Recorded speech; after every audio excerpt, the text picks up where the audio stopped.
I love the Parent Trap remake, and I'm surprised to be saying that for two reasons. One, remakes are just usually not that good.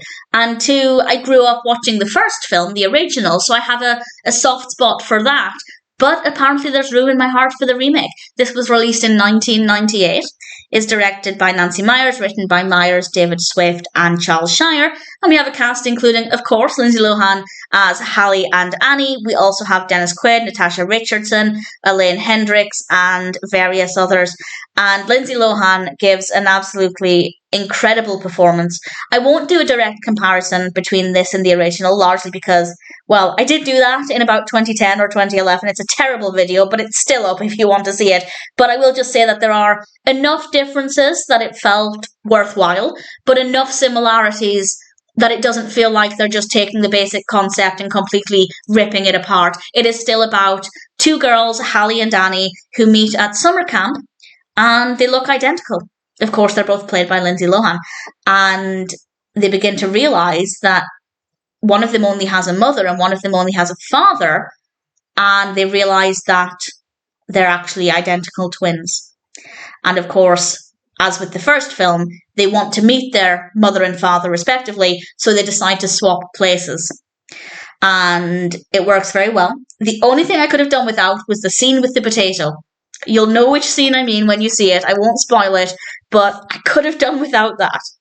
And the rest of the film, once the narrative kicks in, it's an absolute joy. I think they handled the narrative, for the most part, really, really well. The events that happen, they're really great. The characters that we meet, I really liked. The performances are brilliant. Hallie and Annie are really interesting characters as well. And just everything about it is an absolute joy. But I think it's at least half an hour longer than it needed to be. It is way longer in general than it should be. It's over 2 hours, and a film like this really has no business being over 2 hours. At the most, an hour and 40, but I think an hour and 20, an hour and 30 would have been better. And actually, we got to the point where something happened, and I thought, okay, this must be wrapping it up. I'd seen this before, but many, many years ago, and I thought, okay, we must be coming towards the end of the film now. This seems like we're heading towards a natural conclusion. And then there's about 30, 40 minutes left of the film. And it's not so much what happens next is boring necessarily. I didn't mind it, but it felt like they were padding it out unnecessarily. And I'd understand that if maybe we got to that natural conclusion like 50 minutes in or something, then fair enough, let's make it a bit longer. But it was about an hour and a half into it. And it would have been perfect, maybe just one or two scenes afterwards, and I think it would have been really nicely wrapped up without padding it out.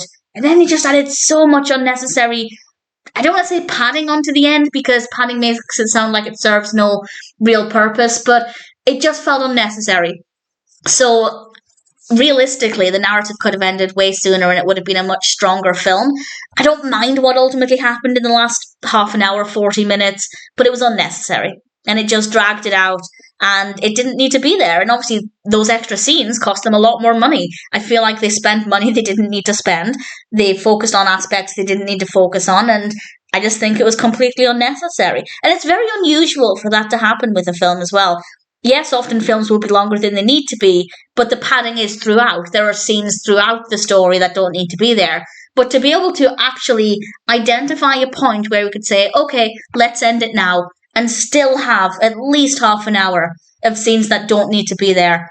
I feel like they could have brought forward a few of those scenes and wrapped things up nicely. So I don't understand the decision there, because at the end of the day, it's unnecessary and it costs them more money. So I don't think it was a sensible decision. But that aside, it's still a decent film, and I still ultimately came away from it feeling like I thoroughly enjoyed it. Also, listen out for one of the characters. I don't know if it was Hallie or Annie, but one of them sings a song that has a bit of significance. It only lasts a couple of seconds, but listen out for that. I rather enjoyed that. I thought that was quite nice. So I love it. I think the Parent Trap remake is fabulous.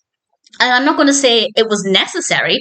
I feel like remakes are often to market the story to a new generation, and I think absolutely they did that. But that being said, I was of that generation. I was 6 in 1998. But I was still watching the original. So it's not necessarily necessary, because the original still appealed, at least it did to me. But at the same time, I don't mind it. I don't think it was a pointless remake. I think it worked really well. I think it's an absolute joy. The last 30, 40 minutes still has me baffled as to why they felt the need to continue the story. Maybe other people see value in it. I'm not saying there's no value in any of the scenes afterwards, but I think a couple of them could have just been brought forward and it would have made more sense. It would have saved them money. Maybe I'm the only person who thinks that. I don't know. I haven't read anybody else's discussions or reviews about this. But even with that in mind, I thought The Parent Trap was still a fabulous film. And of course, I'm very happy to recommend it. If you want to watch the original first, if you haven't seen it, I'd say check out the original first. Not necessarily because I think it's superior. I don't know if I do. I don't know if I think the original is a better film. I think they're both generally brilliant in their own ways. But just, I feel like it's maybe better to watch the first film. And as I said, there's a song that Hallie or Annie sings very briefly that wouldn't really have any significance unless you'd seen the original. So definitely recommend the original first. But if you wanted to watch this one first, I absolutely encourage that either way. Great film. Really thoroughly enjoyed it. Not perfect, but I'd say as good as. If they'd stopped it when I thought it was time to stop it, I'd be saying it was a pretty perfect film. But that aside, it's still really fabulous. And of course, I'm very happy to recommend it. And I'm pretty sure at some point I'll watch the film again.